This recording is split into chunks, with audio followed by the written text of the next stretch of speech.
Nous allons donc écouter la parole et l'enseignement. Nous sommes à l'enseignement numéro 23 pour aujourd'hui, concernant le sujet qui parle de celui qui ose dire qu'il est Dieu. Il a remplacé le bouc, le bélier et le taureau, qui étaient destinés pour l'expiation des péchés des enfants d'Israël, selon Lévitique 16. Dans Lévitique 16, nous voyons donc les béliers, les boucs et les taureaux pour l'expiation des péchés des enfants d'Israël, une fois chaque année. Et c'est ce schéma que nous allons vous enseigner en ce moment. En fait, j'ai déjà donné cet enseignement, mais je le rappelle aujourd'hui. Cette situation contredit directement la parole du Père Yahva, le Dieu d'Abraham, selon Deutéronome 4.2. Ne rajoutez rien et ne retranchez rien aux paroles. C'est dans Deutéronome 4.2 et aussi dans Deutéronome chapitre 13, à partir du verset 1, ou Deutéronome 12, 32. Nous allons donc lire maintenant Deutéronome 12, 32, car nous avons déjà vu autrefois le Deutéronome 4.2. Donc dans Deutéronome 12, 32, vous observerez et vous mettrez en pratique toutes les choses que je vous ordonne. Vous n'y ajouterez rien et vous n'en retrancherez rien. Voilà donc dans le Deutéronome 12, 32. Et dans Deutéronome 4.2, je vais répéter, Deutéronome 4.2, vous n'ajouterez rien à ce que je vous prescris et vous n'en retrancherez rien, mais vous observerez les commandements de Yahva, votre Dieu, tels que je vous les prescris. Cette parole précise bien alors que il ne faut pas rajouter ni retrancher les paroles que je vous ai données. De quelles paroles parle-t-on? Nous allons lire Lévitique chapitre 16 pour voir quelles sont les lois d'expiation des péchés pour les enfants d'Israël. Les voilà. C'est dans Lévitique chapitre 16, verset 3 d'abord, pour commencer. Voilà donc ce qu'on ne doit pas changer, alors que nous avons tous su, nous avons tous vu qu'ils les ont remplacés par Jésus ou Jesus. Ce n'est pas une diffamation, nous le voyons tous. Alors que chacun réfléchisse, Lévitique chapitre 16, verset 3. Voici de quelle manière Aaron entrera dans le sanctuaire. Il prendra un jeune taureau pour le sacrifice d'expiation et un bélier pour l'holocauste. Voilà, nous le voyons tous clairement, cette parole. Il existe donc le fait d'apporter un jeune taureau pour le sacrifice d'expiation, ainsi qu'un bélier pour l'holocauste. Verset 5. Il recevra de l'assemblée des enfants d'Israël 2 boucs pour le sacrifice d'expiation et un bélier pour l'holocauste. C'est-à-dire, en même temps, il y a un sacrifice de taureau, de bélier et de bouc. Lévitique chapitre 16, toujours, mais dans le verset 34. Ce sera pour vous une loi perpétuelle. Voilà. Il se fera une fois chaque année l'expiation pour les enfants d'Israël à cause de leurs péchés. Nous sommes déjà au verset 34 pour information. Verset 34.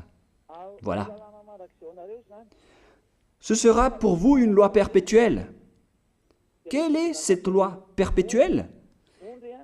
C'est le fait de sacrifier les béliers, les boucs et les taureaux qui vont être tués pour sacrifice, pour l'expiation des péchés des enfants d'Israël. Selon le verset 34, ce sera pour vous une loi perpétuelle. Il se fera une fois chaque année l'expiation pour les enfants d'Israël à cause de leurs péchés. Il y a une partie de votre texte qui est cachée en bas. À cause de leurs péchés. Voilà. Ici, donc, c'est bien clair que l'expiation du péché qui se fait une fois chaque année pour les enfants d'Israël, qu'on ne peut ni ajouter ni retrancher, ce sont les sacrifices des béliers, de taureaux et de boucs. On ne peut pas changer cela. On ne peut pas les remplacer en Jésus ou en Jesus. C'est une loi perpétuelle. Donc, si vous observez les 10 commandements, vous devez apporter des sacrifices de taureaux, de béliers et de boucs si vous voulez être expié de vos péchés. Voilà le schéma. Alors que, en réalité, la situation pour les religieux étranges, on ne voit pas ce qu'il veut en venir, mais ils ont osé intégrer Jésus ou Jesus pour remplacer le bélier, le taureau ou le bouc. Et ce sont eux-mêmes qui le confirment jusqu'à aujourd'hui. Nous voyons tous donc ici que Jésus ou Jesus n'est qu'un imposteur, un hors-la-loi. Et les hors-la-loi sont des envoyés du diable. Le diable, il a commis le péché depuis le commencement. Ce sont des transgresseurs de la loi. Donc c'est prouvé ici que Jésus est un hors-la-loi. Nous allons lire la parole, poursuivre, dans 1 Jean, chapitre 3. 1 Jean, chapitre 3, à partir du verset 4. Quiconque pêche transgresse la loi, et le péché est la transgression de la loi. Voilà, c'est bien clair que c'est le péché qui est la transgression de la loi. Un pécheur, donc, c'est un transgresseur de la loi. Et un hors-la-loi, c'est un pécheur. C'est clair alors que Jésus ou Jesus, c'est un hors-la-loi, c'est un transgresseur de la loi. Nous avons tous vu ensemble qu'il a pris la place du bélier et il a siégé, il s'est installé dans ce système. C'est pourquoi toutes les églises observent les 10 commandements et ils servent Jésus ou Jesus. Voici l'enseignement. Alors, regardez bien à travers ce texte et cette écriture que je vous donne en ce moment. Et soyez conscients, ça suffit maintenant d'écouter ces faux dieux, c'est déjà trop. Tant pis pour vous si vous allez encore les écouter. Soyez conscients que ce schéma n'est plus correct. Beaucoup de gens me diffament à cause de ce que je fais en ce moment. Ils ne supportent pas la vérité. Mais ça dépend de chacun de vous. Et moi, je vous avertis, pour vous qui vont être baptisés et qui veulent être baptisés, mais qui entendent les diffamations et les critiques des autres, ne croyez pas en cela. Ce ne sont pas du tout vrai. La parole de Élia est directe. Ce ne sont que des mensonges. L'ôtement du péché, ce sont des personnes qui sont non-pécheurs qui peuvent le faire. Ce n'est pas logique de dire que les fidèles sont ôtés des péchés et le leader est un pécheur. Ce n'est pas du tout écrit dans la Sainte Écriture. Ce qui est écrit dans la Bible, c'est que le bon arbre donne de bons fruits et le mauvais arbre de mauvais fruits. Et le bon arbre ne donne jamais de mauvais fruits, et le mauvais arbre ne donne jamais de bons fruits. Ce sont les bons arbres qui donnent des bons fruits, et les mauvais arbres qui donnent des mauvais fruits. Et donc, si l'ambassadeur de Yahushua, Zedia Elia, a produit des personnes qui ne pêchent plus, alors il est bon, il est une bonne personne. Il n'a jamais fait aucun mal, même pas le moindre mal. Voilà donc la leçon pour vous, car dans le cadre de ce baptême qui va arriver, il y a beaucoup de diffamation et de critiques. Donc je vous conseille de ne pas écouter cela, car ce n'est pas du tout la vérité. Ils font ça juste pour diffamer et blâmer la bonté de Yahushua, alors ne les suivez pas. Donc là, on voit bien que ce n'est pas de la diffamation. Nous avons tous vu ensemble. Je vous ai donné la parole. On a tous écouté et vu ensemble. On a jugé ensemble. Est-ce que ce Jésus ou Jésus a fait la vérité? Est-ce qu'il a dit la vérité ou pas? Si nous avons vu le livre de Moshe, venant du Dieu d'Abraham, qui a dit « Ne rajoutez pas et ne retranchez pas à ma parole ». Nous avons vu alors que ils ont remplacé par ce Jésus ou Jésus les sacrifices d'expiation du péché, en disant après que c'est ce dernier qui ôte les péchés. Ce n'est pas du tout vrai. Celui qui peut ôter les péchés selon les 10 commandements, c'est le bélier, ou bien le taureau, ainsi que le bouc. Ce sont ces bêtes qui peuvent ôter les péchés. Quelle est alors la raison pour laquelle les religieux sont entrés dans ce mauvais schéma? Car c'est vraiment un schéma qui transgresse la loi. Car ils ont contré bêtement le livre du Lévitique chapitre 16. Ils l'ont contré bêtement, directement. Et après, ils ont remplacé par leur faux Dieu. Un faux Dieu car c'est directement un hors-la-loi. Il a contredit le Dieu d'Abraham. Nous voyons la preuve ici qu'il a contredit vraiment le Dieu d'Abraham, qu'on appelle par le nom de Yahava et Yahushua son fils.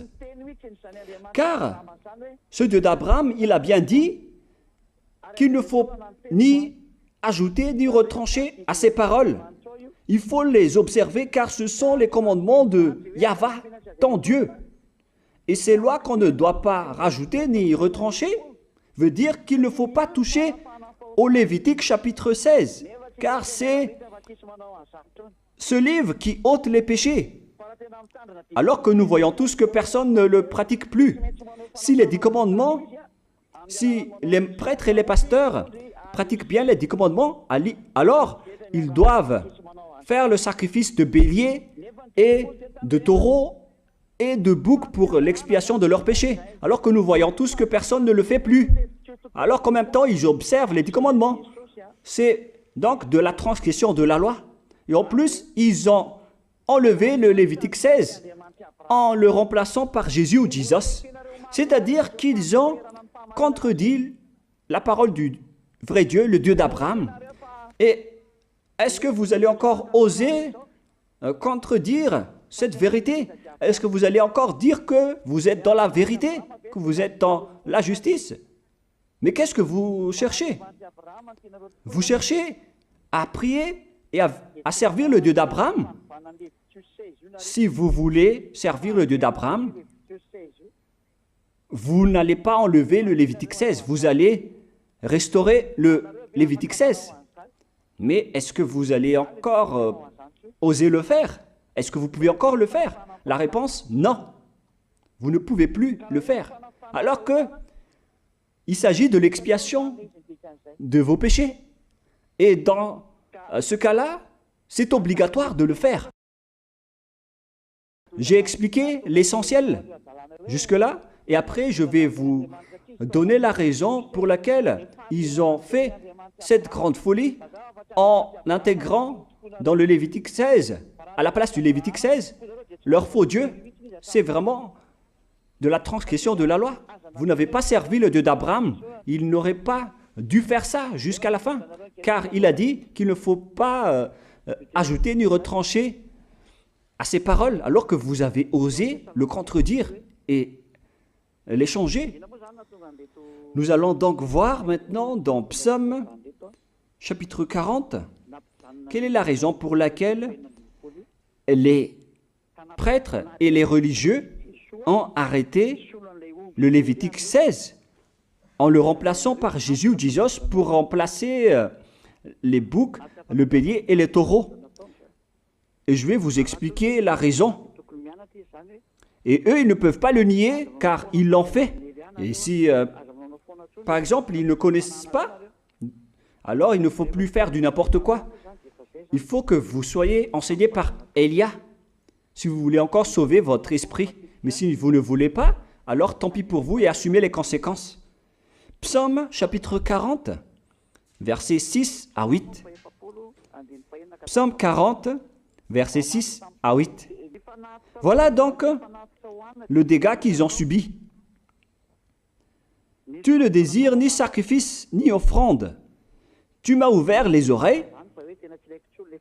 Là, ils ont bien entendu et écouté que Dieu ne désire plus leur sacrifice et tout ce qui concerne ce sujet. Tu ne demandes ni holocauste, ni victime expiatoire. Ici donc, on est arrivé au stade où on n'a plus besoin des sacrifices. D'après ce schéma, alors, le Lévitique 16 a été supprimé. Et logiquement, puisque c'est une alliance qui a été détruite, alors on ne peut plus y entrer, car on ne peut pas ajouter ni retrancher aux paroles. Et donc, si on ne peut pas y entrer d'après la parole qui dit qu'on ne peut pas rajouter ni retrancher, si le Dieu d'Abraham a interdit le sacerdoce, alors logiquement, vous ne devez plus y entrer. Sinon, vous allez vous autoproclamer en tant que pécheur à jamais, alors que les pécheurs et les malfaiteurs n'iront jamais au ciel des cieux. C'est clair alors que c'est devenu un sens interdit, les 10 commandements et les lois de Moïse d'après ce schéma, car c'est la relation avec le Père Yahva qui a été détruite, qui a été supprimée, car il n'y a plus d'expiation de péché pour vous. Alors vous êtes fous si vous allez encore entrer dans ce schéma. C'est pourquoi on a besoin d'une nouvelle alliance, car l'alliance des 10 commandements et les lois de Moïse ne sont plus correctes. C'est devenu supprimé, car on ne peut plus faire le sacerdoce, mais les religieux ainsi que les faux dieux, ils ne se sont pas... ils ont facilité les choses en intégrant leur faux dieu à la place du bélier, du bouc et du taureau. Et voilà, c'est bien clair. Et d'après eux-mêmes, ils ont dit que l'intégration de Jésus ou de Jesus, c'est d'après ce livre des psaumes. Vous voyez que ici, je n'ai pas dit du n'importe quoi, c'est la vérité que j'ai dit.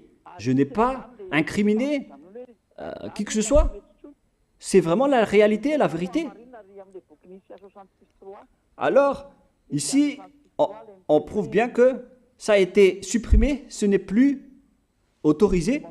Et c'est encore confirmé dans Ésaïe 66.3 que celui qui fait des sacrifices, c'est comme celui qui fait de l'idolâtrie. Celui qui immole un bœuf est comme celui qui tuerait un homme. Celui qui sacrifie un agneau est comme celui qui romperait la nuque à un chien. C'est vraiment toute une histoire si vous allez faire cela. Celui qui présente une offrande est comme celui qui répandrait le sang d'un porc. Alors qu'à l'époque des 10 commandements, c'était carrément interdit. Celui qui brûle de l'encens est comme celui qui adorait des idoles. Ici donc, toutes les sortes de sacrifices ont été bloqués. C'est devenu interdit. C'est pourquoi le faux Dieu est entré dans Lévitique chapitre 16. Alors qu'ils n'ont pas du tout vu de leurs yeux qu'on ne peut pas ajouter ni retrancher aux paroles. Ils n'ont jamais vu et connu ces paroles. Il a fallu attendre l'arrivée de Élia pour vous montrer toute la vérité, pour vous montrer toutes les vraies paroles. Alors, il faut suivre Élia. Suivez Élia. Et c'est ce terme qui dit de suivre Élia que les gens ne supportent pas du tout. Mais qu'est-ce que je vais dire d'autre? Je vais vous dire de suivre qui? Alors que vous êtes tous pécheurs. Est-ce que vous allez suivre les pécheurs pour aller en enfer? Vaut mieux suivre Élia, car ceux qui l'ont suivi ne pêchent plus. C'est quoi le problème? Si c'est de la jalousie, alors vous n'êtes pas du tout sage. Mais si vous êtes sage, vous devrez être content en m'écoutant. Si vous cherchez ce Dieu d'Abraham, vous devez être très content en dansant à la maison en disant « Merci Élia, voilà ce que j'attendais ». Au lieu de dire des colères et de la haine, moi je vous donne de la parole de l'amour pour vous sauver. Alors sachez bien écouter. Et après, ils ont continué dans 40, verset 7 maintenant. Alors je dis, voici je viens avec le rouleau du livre écrit pour moi. Verset 8, je veux faire ta volonté, mon Dieu, et ta loi est au fond de mon cœur. Et eux, ils ont pris cette parole en disant que nous avons vu ce terme de rouleau du livre et directement, ils ont dit que on doit intégrer dans les 10 commandements le Fils du Très-Haut qui s'appelle Yahushua. Ils l'ont intégré dans les 10 commandements. Pour vous qui sont dans le mauvais sens, vous l'appelez Jésus. Vous avez intégré dans les 10 commandements votre Jésus, mais Yahushua n'entrera jamais là-dedans car c'est vraiment interdit, c'est un tabou. Le sens du rouleau du livre que Yahushua a parlé ici, c'est qu'on parle de son histoire dans le Sefer Torah juif. C'est-à-dire que le Sefer Torah juif a parlé de lui. Nous allons lire la parole à ce sujet. En parlant du rouleau du livre, ce n'est pas qu'il est entré dans le Lévitique 16. Non, c'est un tabou, c'est interdit. Mais il a parlé de son histoire. En parlant du rouleau du livre, nous allons lire la parole concernée à ce sujet. Selon Luc, chapitre 24, verset 44. Luc 24, 44. Puis il leur dit, « C'est là ce que je vous disais lorsque j'étais encore avec vous, qu'il fallait que s'accomplisse tout ce qui est écrit de moi dans la loi de Moïse, dans les prophètes et dans les psaumes. » Toutes les paroles qui parlent de lui dans la loi de Moïse, dans les prophètes et dans les psaumes. C'est ça qu'on parle ici. Mais il n'a jamais dit qu'il va remplacer le Lévitique 16. Au contraire, c'est un tabou, c'est un blasphème devant le Père Yahva, qui a déjà dit qu'il ne faut jamais ajouter ni retrancher ses paroles. Donc, les paroles qui parlent de lui, ce sont les paroles de la nouvelle alliance qu'il va instaurer, qu'il va exécuter. La raison pour laquelle il sera crucifié,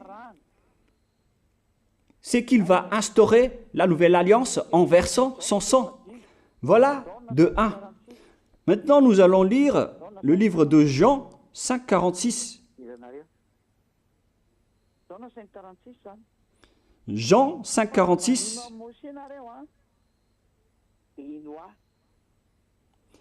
Alors, car si vous croyez en Moshe, vous me croiriez aussi, parce qu'il a écrit de moi. Il a écrit à propos de Yahushua. C'est pourquoi on parle du rouleau de livre qui a écrit pour lui. Et Moshe aussi a participé à son histoire en parlant de lui. Mais ce n'est pas que on a supprimé le Lévitique 16 en remplaçant par le Fils du Très-Haut. Non, ce n'est pas du tout cela. Il y a beaucoup de paroles qui a parlé de lui depuis les lois de Moshe, depuis les prophètes et depuis les psaumes. C'est pour ça qu'on parle du rouleau du livre qui a écrit à propos de lui. Mais ce n'est pas que vous allez supprimer le Lévitique 16 en le remplaçant par le Fils du Très-Haut. C'est vraiment une abomination de votre part. Je vous ai donné maintenant l'explication. Il ne faut pas rajouter ni retrancher aux lois de Moshe. C'est une alliance en bonne forme qu'on ne peut pas toucher ni enlever. C'est dans Galates 3,15. Galates 3,15.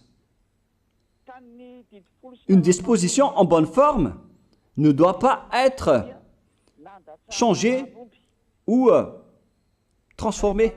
Les lois de Moshe, c'est une alliance en bonne forme qu'on a versé le sang de Zébu en plus. Donc on ne peut ni retrancher ni rajouter.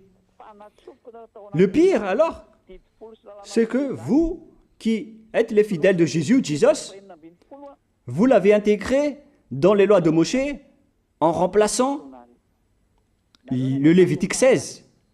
On parle de votre Jésus ou Jesus.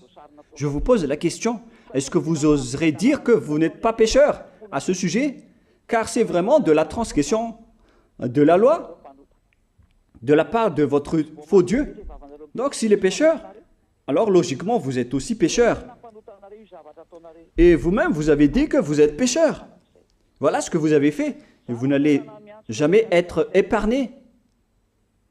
C'est pourquoi je vous appelle tous maintenant.